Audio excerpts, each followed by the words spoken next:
আসসালামু আলাইকুম ওয়া রাহমাতুল্লাহি ওয়া বারাকাতুহু।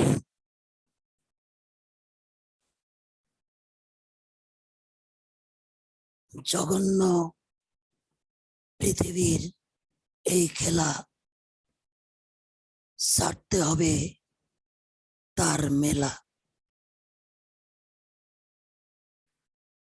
দিন দরদি মুসল্লি ভাই ও বোনেরা, আজকে একটি বিষয়ের অভাবে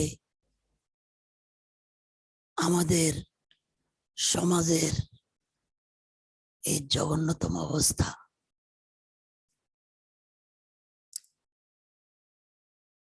সেটি হচ্ছে, আজকে আমরা যারা সামাজিকভাবে ভালো ভালো পদমর্যাদায় ভালো ভালো অবস্থানে আছি, তাদের দ্বারা যে সমস্ত কথাবার্তা, আচার আচরণ প্রকাশ পাচ্ছে, সেগুলো ভালো সমাজ গঠনের অন্তরায়।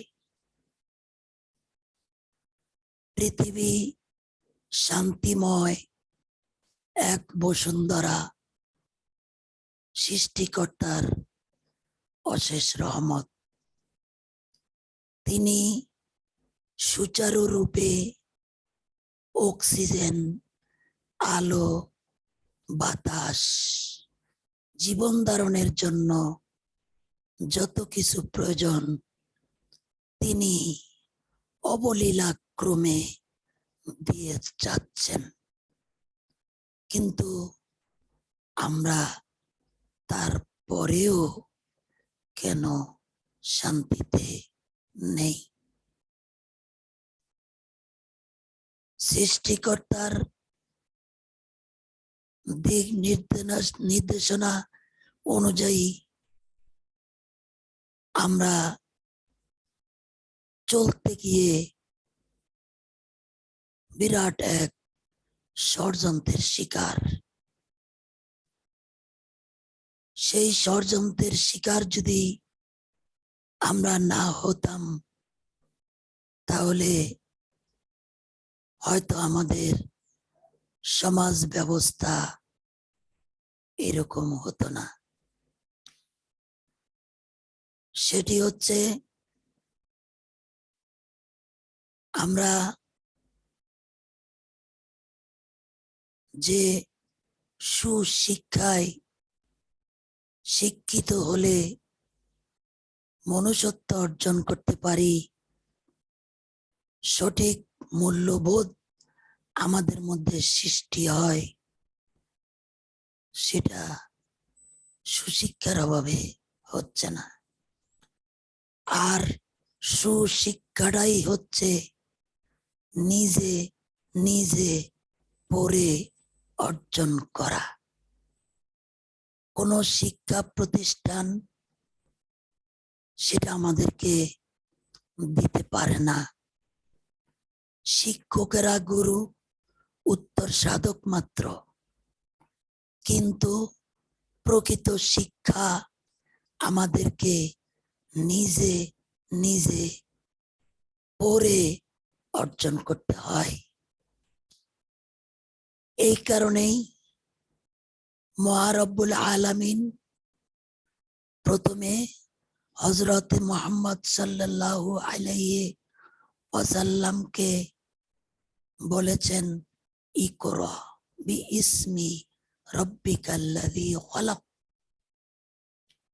পড়ো তোমার সৃষ্টিকর্তার নামে। এটাই হচ্ছে আমাদের মূল শিক্ষা। কিন্তু যেই বইটা পড়ব, যে গ্রন্থটি পড়ব, সেটা ষড়যন্ত্র করে আমাদের কাছ থেকে ছিনিয়ে নেওয়া হয়েছে। আজকে যত তরুণ আমরা উচ্চ শিক্ষিত হয়েও কেউ কেউ পশু সমতুল্য কাজ করছি, কথাবার্তা বলছি, আচার আচরণ করছি। আল্লাহ প্রদত্ত শিক্ষা যদি আমাদের ভিতরে আমরা নিতে পারতাম, পশুত্ব থেকে আমরা রক্ষা পেতাম। আল কোরআন আমাদের মৌলিক মূল পাঠ্য বই। তবে যুগে যুগে আদম আলাইহিস সালাতু ওয়াসাল্লাম এর পর থেকে বিভিন্ন গ্রন্থ, সেগুলিও কিন্তু মৌলিক, তবে সংশোধিত, পরিমার্জিত সর্বশেষ আল্লাহ প্রদত্ত গ্রন্থ হচ্ছে আল কোরআন। এটা আল্লাহকে মানলে আমাদের এটা স্বীকার করতেই হবে। সে কোরআন আজকে আমাদের ঘরে নেই। সেই কোরআনের স্থান যেখানে থাকার কথা, যেভাবে থাকার কথা, সেভাবে নেই। অন্যভাবে আমাদেরকে ষড়যন্ত্রের মাধ্যমে কোরআন ছিনিয়ে নেওয়া হয়েছে।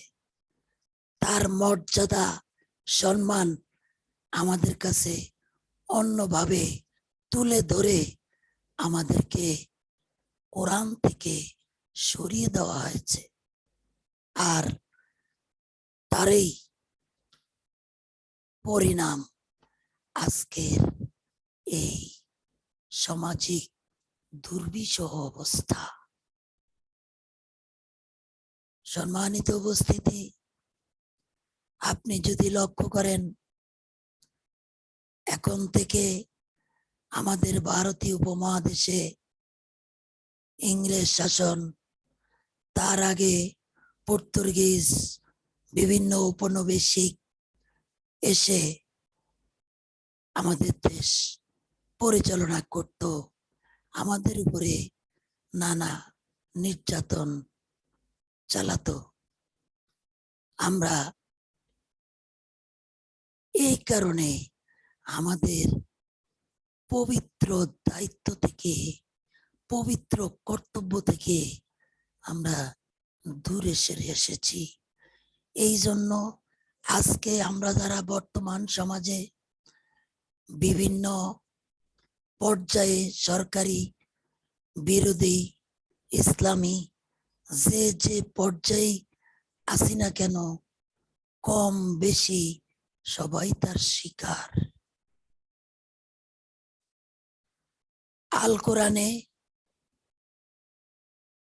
পারিবারিক শিক্ষাকে মর্যাদা দেওয়া হয়েছে, আর সেটা না হওয়ার কারণে, কোরআন সরিয়ে নেওয়ার কারণে, সেই শিক্ষা অর্জন করতে না পারার কারণে আজকে আমরা সর্বস্তরের মানুষ কম বেশি সুশিক্ষা থেকে বঞ্চিত। আজকে যখনই কোনো মনুষ্যত্ব বিষয়ক চিন্তাধারা আমাদের সম্মুখে আসে, আমরা সঠিক কথা বলতে পারি না, সঠিক সিদ্ধান্ত দিতে পারি না। আমাদের সৃষ্টিকর্তা যা পছন্দ করেন সেটা করতে পারি না, বড়ই দুর্ভাগ্যজনক। যেমন আমাদের প্রাথমিক শিক্ষা হবে আমাদের চারিত্রিক বৈশিষ্ট্য, চরিত্র কিভাবে ভালো হবে, যিনি আমাদেরকে 24 ঘন্টায় তার রহমত বরকত দিয়ে লালন পালন করছেন, তার প্রতি আমাদের দায়িত্ব কর্তব্য কি হবে। দেখেন, তার দায়িত্ব কর্তব্যের ব্যাপারে যদি আমরা অনীহা প্রকাশ করি, তাইলে সমাজের মা বাবা আত্মীয় স্বজনের প্রতিও আমরা একই দোষে দূষিত হব আর হচ্ছি। তাই সমাজে মা বাবা ছেলে মেয়ে স্বামী স্ত্রীতে আজকে কোনো মিল নেই। এই অকৃতজ্ঞতা আল্লাহর কাছে হওয়ার কারণেই সেটার পরিণাম সুবিস্তীর্ণ। আজকে যারা বিভিন্ন ক্ষমতায় অধিষ্ঠিত, বিরোধী দল বলেন, সরকারি দল বলেন, ইসলামী দল বলেন, সবাই আমরা ভুল কিছু সিদ্ধান্তে উপনীত হয়েছি। আল্লাহ প্রথমে আমাদেরকে নির্দেশ দিয়েছেন, কু আনফুসাকুম ওয়া আহলিকুম নারা, তোমরা প্রথমে বাঁচো, তোমাদের আহলে বাইতকে বাঁচাও। কিন্তু এই কথাটি কোরআনের মাধ্যমে, প্রাথমিক শিক্ষার মাধ্যমে না জানার কারণে আমরা আমাদের বাচ্চাদেরকে, অর্থাৎ তদানীন্তন আমাদের পূর্বপুরুষেরা তাদের বাচ্চাদেরকে সঠিক শিক্ষা, সুশিক্ষা শিক্ষিত করেননি। তাই তাদের ভিতরে মূল্যবোধ সৃষ্টি হয়নি। মূল্যবোধ মানে হচ্ছে মানুষ হিসেবে আমার দায়িত্ব কর্তব্য সম্পর্কে সচেতনতা, না হচ্ছে সৃষ্টিকর্তার ব্যাপারে, না হচ্ছে সৃষ্টি জগতের ব্যাপারে। সৃষ্টি জগৎকে আমরা অবলীলা ক্রমে ধ্বংস করে যাচ্ছি। আমরা নিজের প্রয়োজন মিটিয়ে অন্যান্য দ্রব্যগুলোকে নষ্ট করছি, অপরের প্রয়োজন হবে এই কথাটা পর্যন্ত ভাবছি না। অথচ আমরা স্কুল, কলেজ, মাদ্রাসায় লেখাপড়া করে সার্টিফিকেট অর্জন করে একজন অহংকার করছি, আসলে প্রকৃত মানুষ নই। প্রকৃত মানুষ তখনই যখন আল্লাহ প্রদত্ত সর্বশেষ গ্রন্থ আল কোরআনের চর্চার মাধ্যমে হওয়া যায়। যখনই সন্তান কোরআনের আলোকে আলোকিত হবে, তার চরিত্র গঠন হবে, তখন সে অন্যের মেয়ে, মা, খালা এদের প্রতি অন্যায়ভাবে তাকাবে না, অপরের হক নষ্ট করবে না, কথাবার্তায় ইসলাম বিরোধী কথা বলবে না। জানুক না জানুক, তারা চালিয়ে যাচ্ছে, কিন্তু এতটুকু ভাবে না আমি কার সম্পর্কে, কি সম্পর্কে কি বলছি। পার্থিব জগতের কিছু বিষয় বলি, সেটা অন্য কথা, কিন্তু আমাকে তো মরতে হবে, আমি তো একজন মুসলমান, আমার সৃষ্টিকর্তা স্বয়ং আছেন, কিয়ামত পর্যন্ত থাকবেন, তিনি অনন্তকাল থাকবেন। তার সম্পর্কে কি বলছি? এই যে হিতাহিত জ্ঞানের অভাব, এর একমাত্র আমাদের পূর্বপুরুষেরা আল কোরআনের সংস্পর্শে গিয়ে আমাদেরকে, আমাদের সিনিয়র ভাইদেরকে দিতে পারেনি। বিদায় সমাজের সর্বস্তরে আজকে অরাজকতার এক খেলা চলছে। যার যার ইচ্ছা মতো ফতোয়াবাজি করছে, যার যার ইচ্ছা মতো চলছে। আল্লাহ তো কিছু বলে না, আল্লাহকে নিয়েও অনেক সময় কটাক্ষ করছে।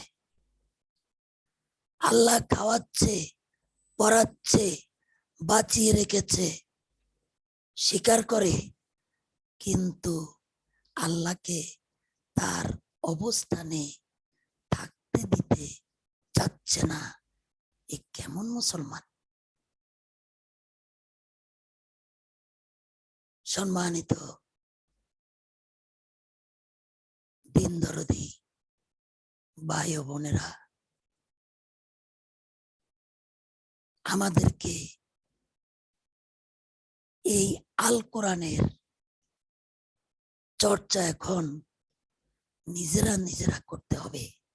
যেহেতু আমরা ওয়ারিস সূত্রে, ওনাদের দোষ আমরা দেব না, ওনারা ষড়যন্ত্রের শিকার, ওনারা নির্যাতিত, আমাদের পূর্বপুরুষেরা। ওনারা আমাদেরকে সুশিক্ষা দিতে পারেননি, কিন্তু সময় এসেছে এখন আমাদেরকে আল কোরআন, আল হাদিস নিজে নিজে চর্চা করে, সুশিক্ষা অর্জন করে জাতিকে আলোকিত করি, নিজকে আলোকিত করি। আমি আমার বক্তৃতায় ইমিডিয়েট উদাহরণগুলো দিতে ভালোবাসি। এর কারণ হলো আপনারা তাড়াতাড়ি বুঝবেন। আমি কোন দলের কে ভালোবেসে অথবা ঘৃণা করে অথবা অপমান করার জন্য কথাগুলো বলছি না। উদাহরণস্বরূপ আমি কিছু ব্যক্তির কথা বলে থাকি, আমার মূল কথাটা হয়তো অনেকে রাগ হন, কিন্তু আমি কিন্তু সিদ্ধান্ত দিয়ে আপনাকে পরিবর্তন করার ক্ষমতা আমার নেই।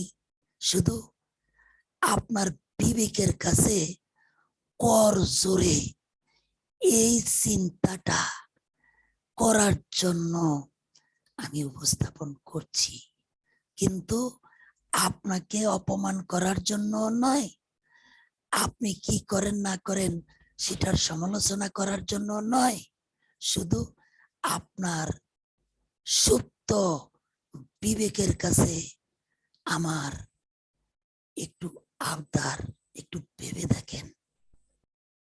সম্মানিত উপস্থিতি,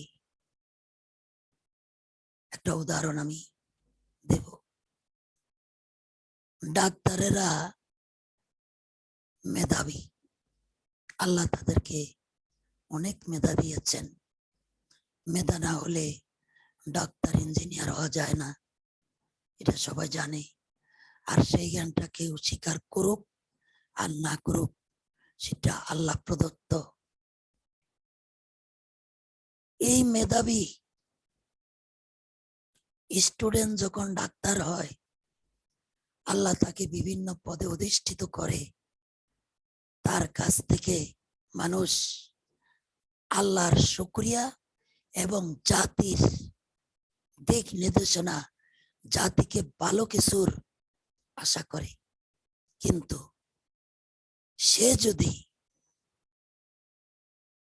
নিজের অজ্ঞানতা বশত, নিজের না জানা কথা বলে জাতির মধ্যে বিভ্রান্তি সৃষ্টি করে এবং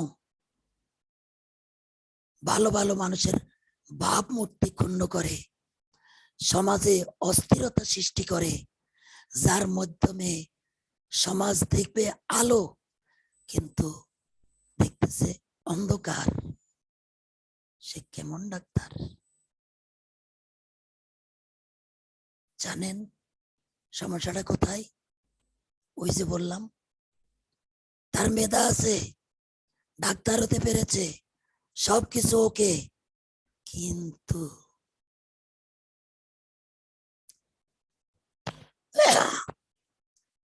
আল্লাহ প্রদত্ত যে সঠিক শিক্ষা, সুশিক্ষা, সেটা তার ভাগ্যে জোটেনি।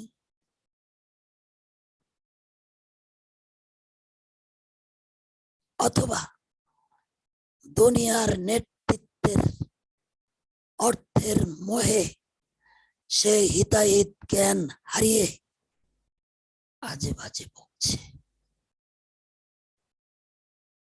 দোষ কাকে দিবেন?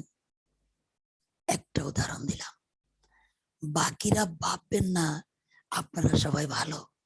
আমি একটা উদাহরণ দিয়া সবাইকে এর অন্তর্ভুক্ত করলাম, যারা যে অবস্থায় আছেন, জাতিকে, আপনার স্রষ্টাকে কি দিচ্ছেন?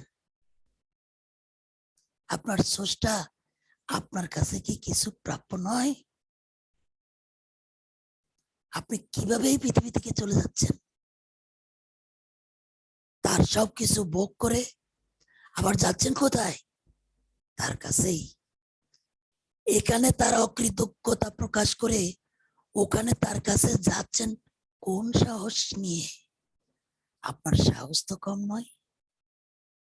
ইবলিস শয়তান তো আপনাকে অনেক সাহস জুগিয়েছে। ইহকাল পরকাল, ইহকালে তো কিছু বন্ধু বান্ধব পাচ্ছেন, মা বাবা পাচ্ছেন, নেতা নেত্রী পাচ্ছেন, কিন্তু পরকালে একমাত্র আল্লাহ ছাড়া আর কেউ নেই। তো সেই আল্লাহকে আপনার কি ইচ্ছে করে না এই পৃথিবীতে কিছুতেই তার শুকরিয়া আদায় করি, তার কৃতজ্ঞতা প্রকাশ করি? তিনি তো আপনার কাছে মৌলিক 5টা জিনিস চেয়েছেন। তিনি তো আপনাকে আদেশ দেন নাই যাও কারো বিরুদ্ধে অস্ত্র নিয়ে, লাঠি সোটা নিয়ে জিহাদ করো। এটা কি বলছে আপনাকে? আপনাকে বলছে 5টা স্তম্ভ ঠিক রাখো, বাকিগুলো এর টানে টানে চলে আসবে। কিন্তু আপনি করছেন কি? পালন তো করছেনই না, কৃতজ্ঞতা তো প্রকাশ করছেনই না। বর্তমান জাতি ভবিষ্যৎ প্রজন্মকে তা থেকে দূরে সরাইয়া দিচ্ছেন আপনি। কত এক জঘন্য লোক ভেবে দেখেছেন? কি অন্যায় করেছে সৃষ্টিকর্তা? আপনাকে, আমাকে, সবাইকে সৃষ্টি করে তিনি কি ভুল করেছেন? তাহলে তাকে নিয়ে কেন আমরা এত সিনেমিনি খেলছি? সর্ব উচ্চ স্থানে থাকার অধিকার একমাত্র তো তার। আপনি কি জানেন না তার আরশ কোথায়? তো উনি যদি আরশের মালিক হইয়া পার্থিব জগতে আপনার আমার কাছে একটা স্থান চায়, তাহলে আপনি কোনটা দিবেন? সেই স্থানটা, সামান্য একটা স্থান দিতে আপনার কার্পণ্য কেন? আপনি আবার নিজকে তার প্রিয় বান্দা হিসাবে দেখতে চান, প্রকাশ করতে চান। আপনি কেমন মানুষ? আমি শুধু একজনকে বলছি না, হাজার হাজার লক্ষ লক্ষ বর্তমান সমাজে এই সংখ্যা বিস্তীর্ণ।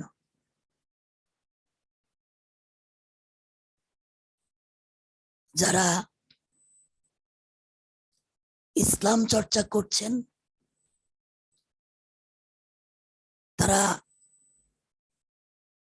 ইসলাম চর্চা করতে গিয়ে অনইসলামিক জিনিসগুলো এনে ইসলাম চর্চা করছেন। কেন? আল্লাহ কখনো আপনাকে কি আপোষ করতে বলেছে? যে তাগুতের সাথে আপোষ করে তোমরা আল কোরআনের আইন প্রচলিত করো?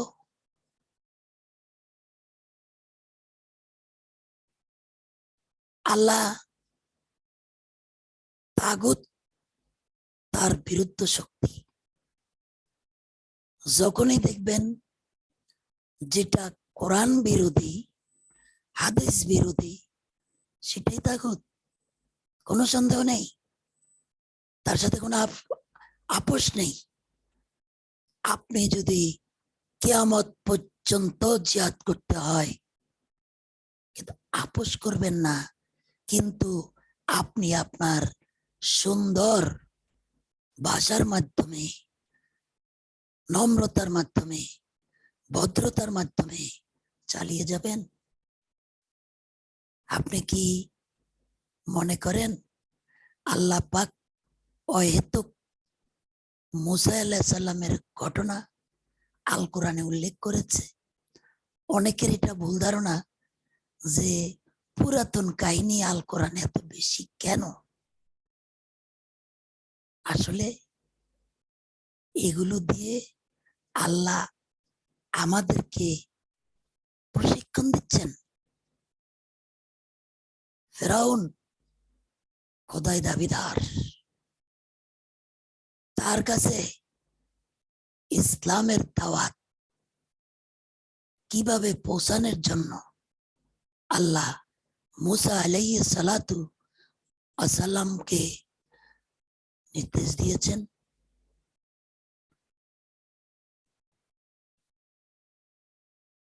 সুলাইমান আলাইহিস সালাতু ওয়াস সালাম মহাশক্তিধর বাদশা, মহিলা রাষ্ট্রপ্রধান বিলকিস, তাকে কিভাবে জয় করলো? এগুলো প্রশিক্ষণের বিষয়। আজকে আমাদের সমাজে আলিম ওলামা মাশায়েখ কত কষ্ট করে জীবন যাপন করছে কারাগারে। কেন?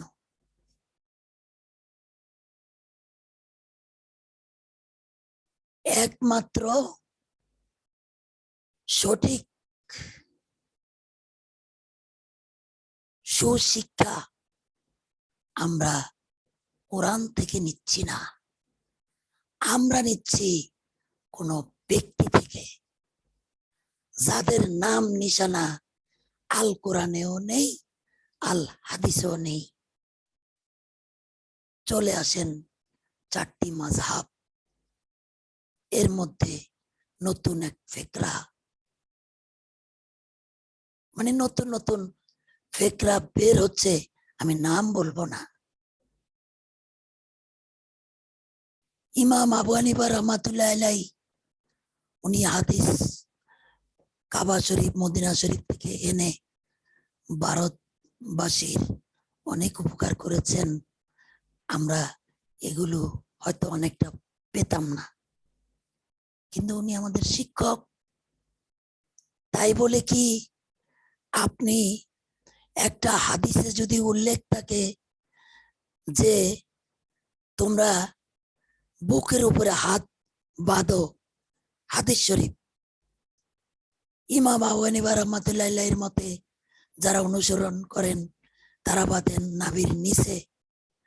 এখন এই হাদিসটা পাওয়ার পরে আপনি বাঁধেন, কারণ ইমাম আবু হানিফা রাহমাতুল্লাহিও কম ইজতিহাদ করেন নাই, অনেক জ্ঞানী ছিলেন, বাঁধেন, ভালো কথা। কিন্তু অন্য হাদিসকে নিয়ে কি আপনি তামাশা করতে পারেন? পালন করেন না সেটা এক কথা, কিন্তু ওটা নিয়ে তামাশা করেন কার হাদিস? কি শিক্ষা পেলেন আপনি? কে শিখালো আপনাকে?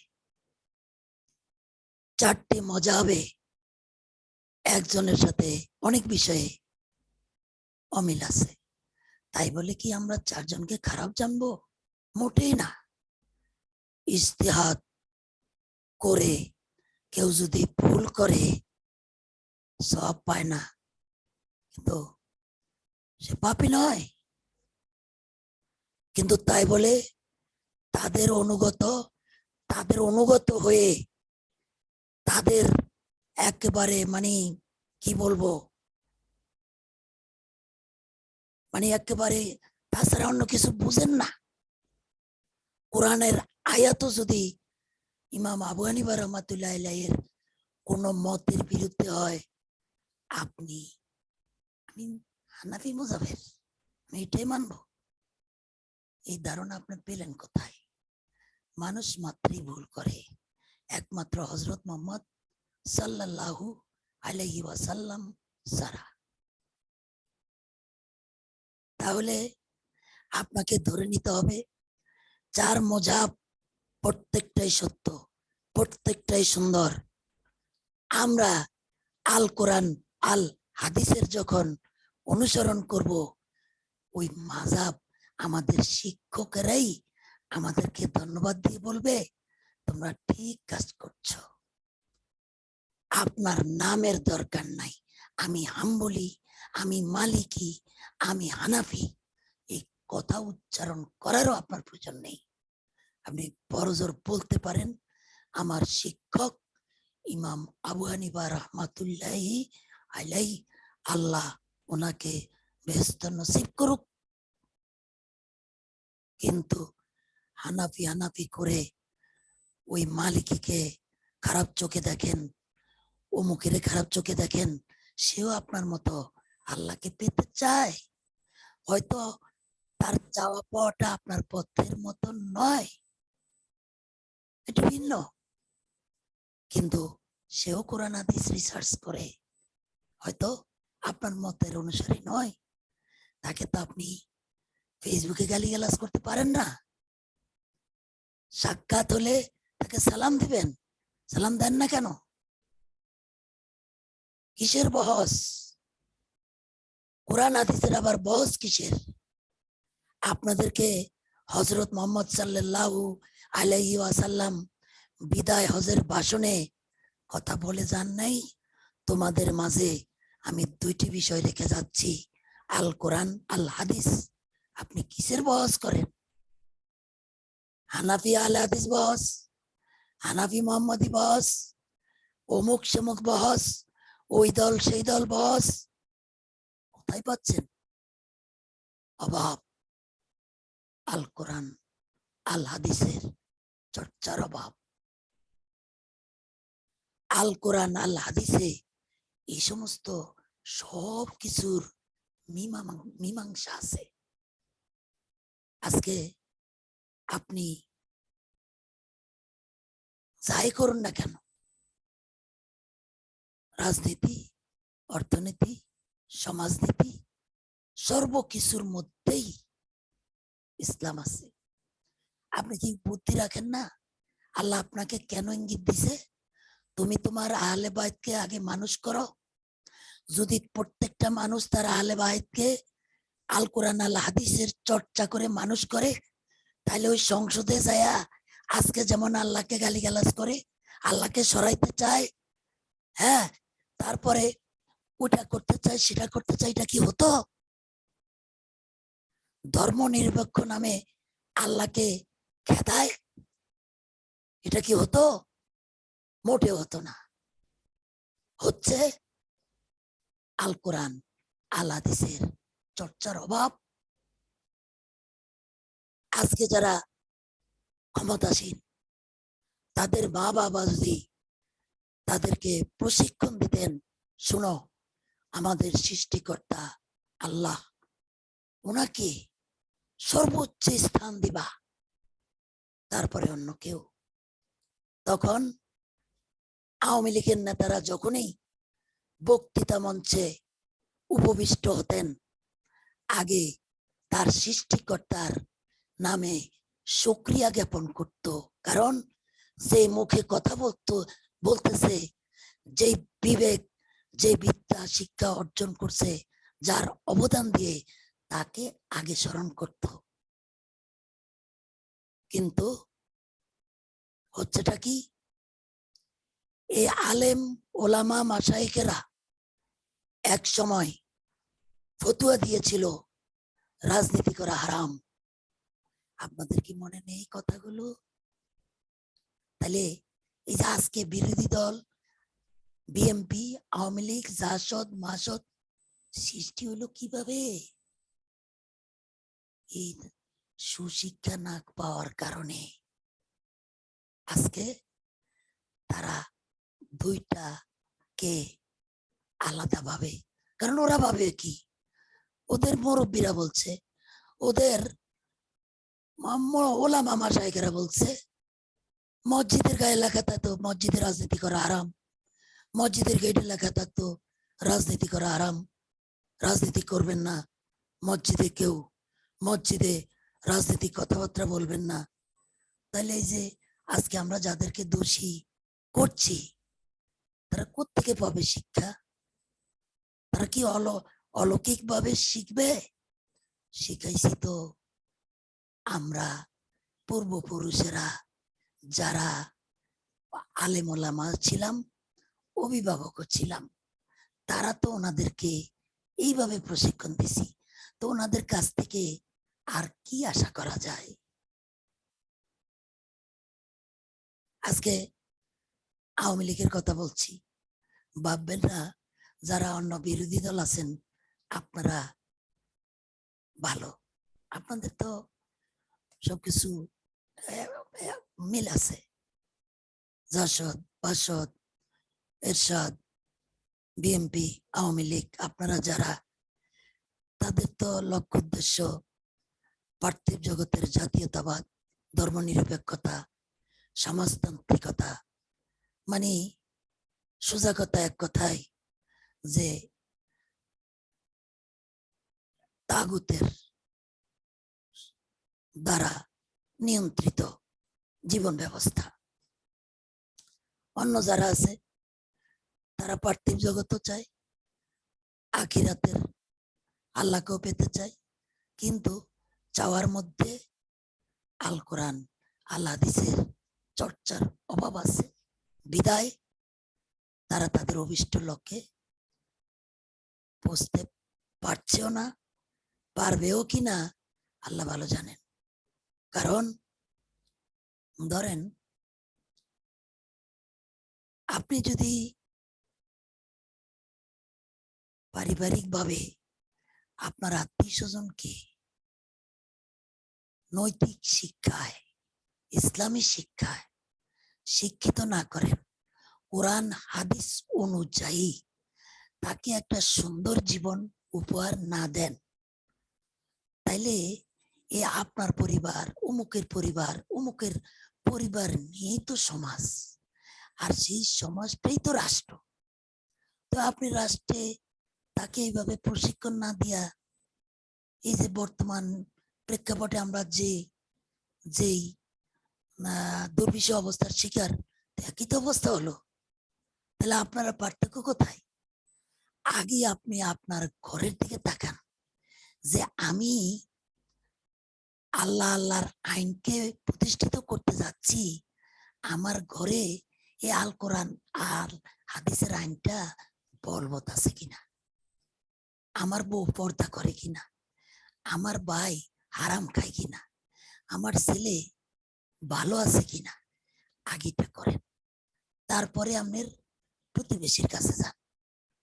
যদি দেখেন না আপনারটা পাকা হয়েছে, প্রতিবেশীর কাছে যান, ওনারটা একটু খেয়াল করেন হচ্ছে কিনা, পরামর্শ দেন, উনিও করছে।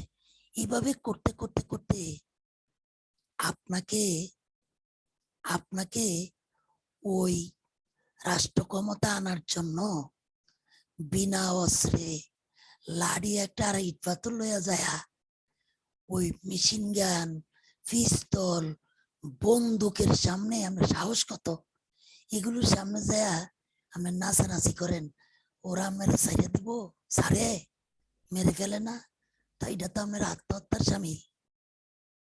আমি জেনে শুনে যে এখানে যদি আমি এই সরকারের বিরুদ্ধে কই, সরকার বিজিবি দিয়া গুলি করে আমার মাইরা ফেলে।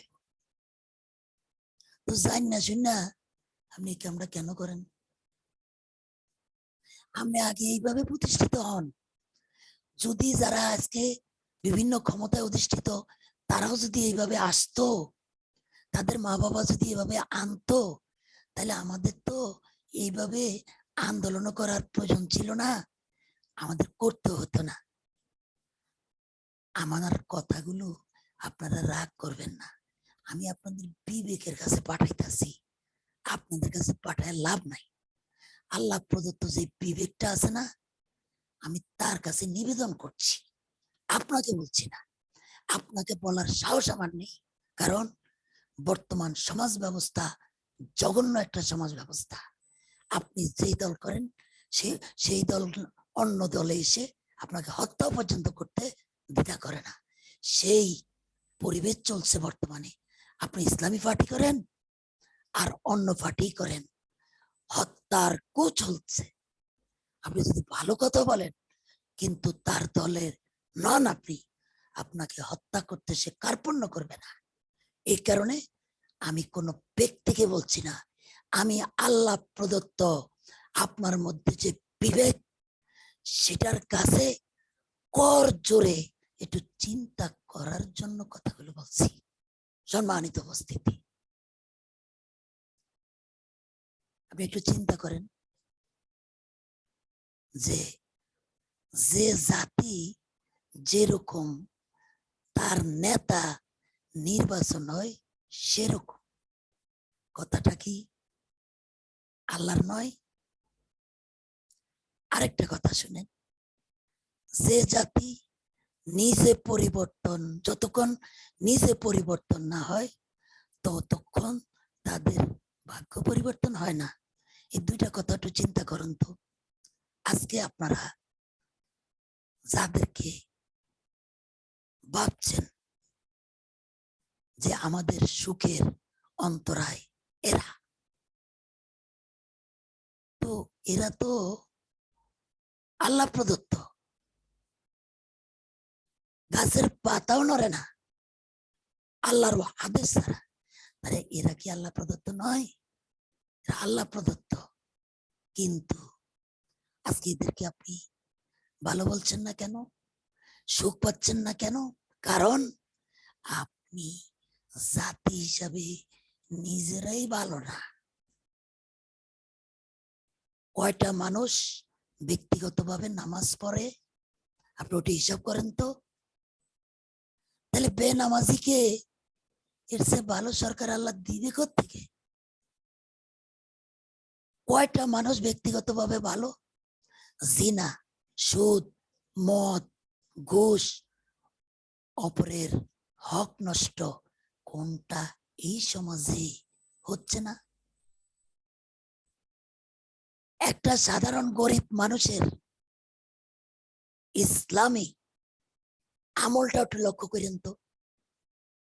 আপনি এক ভিক্ষুককে পয়সা দিচ্ছেন, পয়সা দিয়ে বলছেন ভাই আমার 10টা টাকা ফেরত দাও, ও দেয় কিনা? এমন জাতির জন্য আপনি কি আবু বকর রাদিয়াল্লাহু তাআলা আনহু, ওসমান রাদিয়াল্লাহু তাআলা আনহু এদের মতো রাষ্ট্রপ্রধান চাচ্ছেন? আপনি আপনি মানে আপনার ওই বিবেককে আমি বলছি ওটা বোকার স্বর্গে বাস করছে, কিচ্ছুই বোঝে না।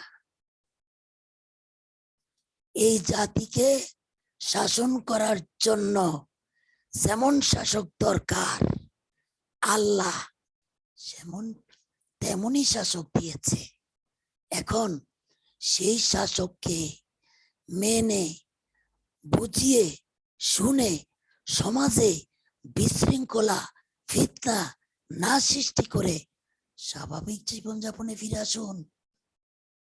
নামাজ পড়ানোর চেষ্টা করুন, মানুষকে শিরক থেকে বাঁচান। কয়দিন যারা কবরে সিজদা করে তাদের বিরুদ্ধে কথা বলছেন, লাঠি নিয়ে স্লোগান নিয়ে সেখানে গেছেন। যেমনটি সরকারের বিরুদ্ধে যান, ওখানে যান না কেন? আগে সমাজটাকে সুন্দর করুন। মনে করেন আল্লাহ আপনাকে আবু বকর রাদিয়াল্লাহু তাআলা আনহুর মতো একজন শাসক দিল, কিন্তু আবু বকর রাদিয়াল্লাহু তাআলা আনহুর প্রজারা কি আমাদের বর্তমান অবস্থার মানুষের মতো?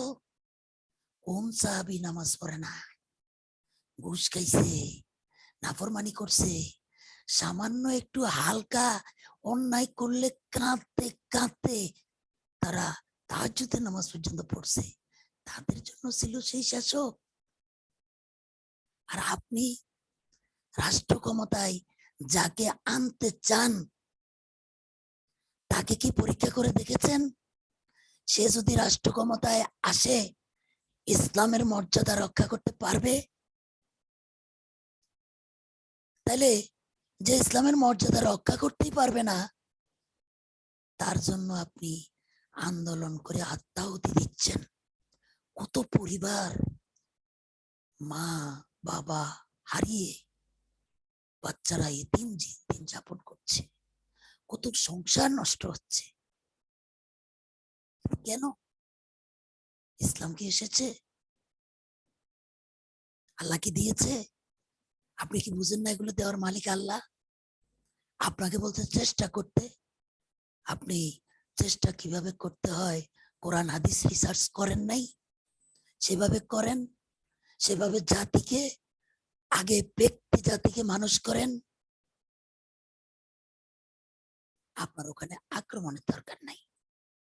এমনিতেই ওই স্রষ্টা যিনি বিশ্ব নিয়ন্ত্রণ করেন তিনি এখন উপযুক্ত মনে করেছে যে হ্যাঁ, এই জাতির জন্য একজন সুশাসক দরকার, পাঠাইয়া দিবেন। এত অধৈর্য হন কেন? হযরত মুহাম্মদ সাল্লাল্লাহু আলাইহি সাল্লাম কত চড়াই উতরাই পেরিয়ে ইসলাম প্রতিষ্ঠা করেছে।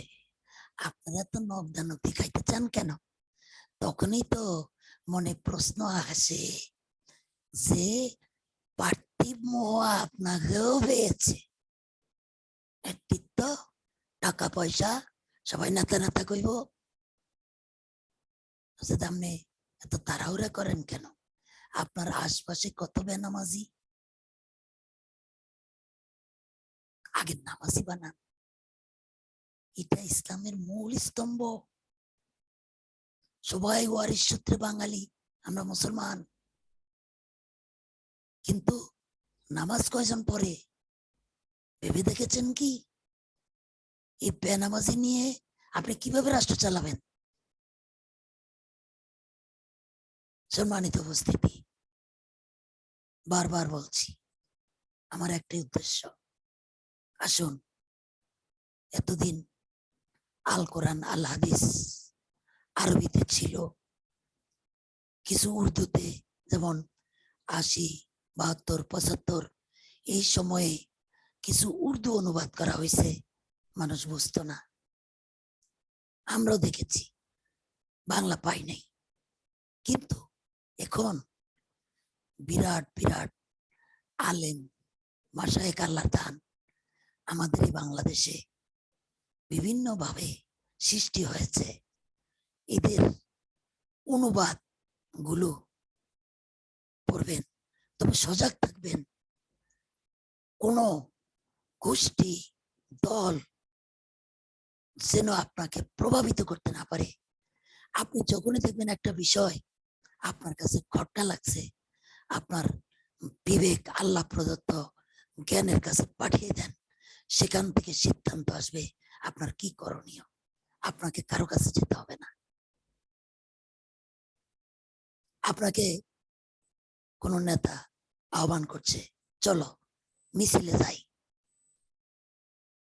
কিন্তু আপনার ঘরে আপনার ছেলে আপনার কাছে দাবি করছে, বাবা 1000 টাকা দাও, আমি রেড ডে পালন করতে যাচ্ছি। কি হচ্ছে ব্যাপারটা? যাই হোক, সময় কম, আমার সার সংক্ষেপ কথা হলো, আমাদের অভিভাবকেরা, পূর্বপুরুষেরা ষড়যন্ত্রের শিকার। তারা আমাদেরকে যেটি দেওয়ার কথা ছিল তারা দিতে পারেনি, এটা তাদের দোষ না, তাদের সামাজিক অবস্থা প্রেক্ষাপটটাই ছিল ঘোলাটে। কিন্তু আমরা সেই হিসাবে ইনশাল্লাহ অনেক শান্তিতে আছি। কেউ আমাদের উপরে দাদাগিরি করতে আসতে পারে না, যদিও মাঝে মাঝে আসতে চায়। তো আমরা এখন নিজেরা কোরআন হাদিস প্রত্যেকটা মানুষ বাংলা অনুবাদ, অথবা আপনাদের ঘরে ইউটিউব চ্যানেল আছে, বিভিন্ন চ্যানেলের মাধ্যমেও আপনারা অজু ছাড়া একবারে একনিষ্ঠ মনে যে সময় কোরআন শুনবেন, অন্য কোনো ধান্দাবাজি করবেন না। দেখবেন আল্লাহর কথাগুলো কত সুন্দর, এবং আপনাকে আমাকে বুঝাইতে গিয়ে একটা ধমকও দেয় না। আমাকে বর্তমান বক্তারা দেখবেন এক একটা মঞ্চ চিল্লায়া কিছু রায় না, অন্য বক্তার সমালোচনা ওই সে কি কমো এগুলো বলার অপেক্ষা রাখে না। কিন্তু আল কোরআনে দেখেন আল্লাহ কত সুন্দরভাবে, মনে হয় মাথায় হাত বুলিয়ে মা যেমন সন্তানকে ঘুম পড়ায়, আল্লাহ আল কোরআন মানুষকে মাথায় হাত বুলিয়ে ওইভাবে প্রশিক্ষণ দিচ্ছে। কিন্তু হতবাগায় জাতি গ্রহণ করতে পারলাম না। সম্মানিত উপস্থিতি, আপনাদের কাছে জোর অনুরোধ জানিয়ে আল কোরআন আল হাদিস বঙ্গানুবাদ বের হয়েছে। অজু ছাড়াও ইউটিউব বিভিন্ন চ্যানেলের মাধ্যমে আপনারা শুনতে পারেন। পড়লে সব বেশি, যদি নিজের চোখে ধরে ধরে অজু করে পড়েন ওটাও সব।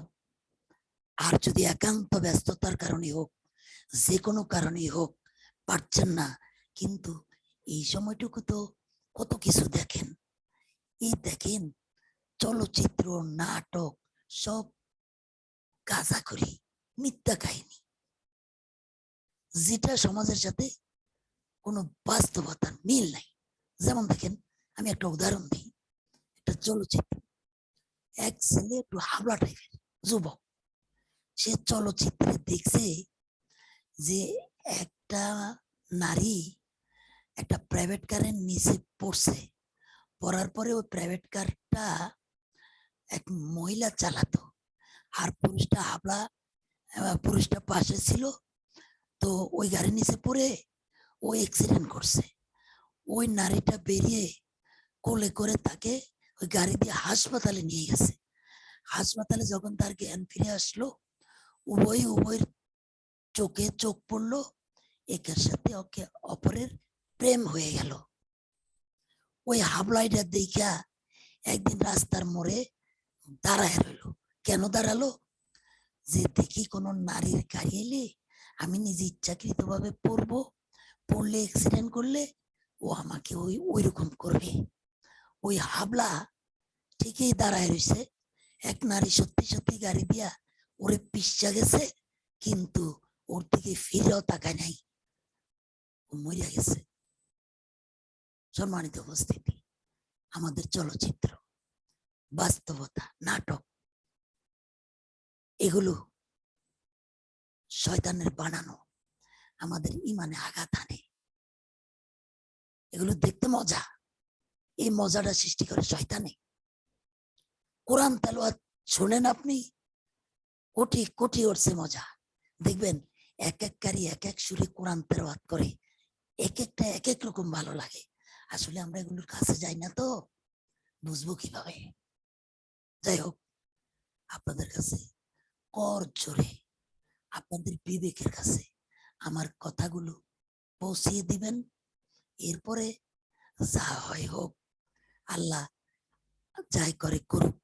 আল্লাহর ওয়ার্ডার ছাড়া, আদেশ ছাড়া আপনি কিন্তু মুসলমান হতে পারবেন না, খাঁটি মুসলিম হতে পারবেন না। ওনার অনুমতি লাগবে। এই অনুমতির জন্য আবার কি করতে হবে? চেষ্টা চালিয়ে যেতে হবে। বেশি বেশি আল্লাহকে বলতে হবে, আল্লাহ আপনি আমাকে ইসলামের জন্য একবার একটু কবুল করুন।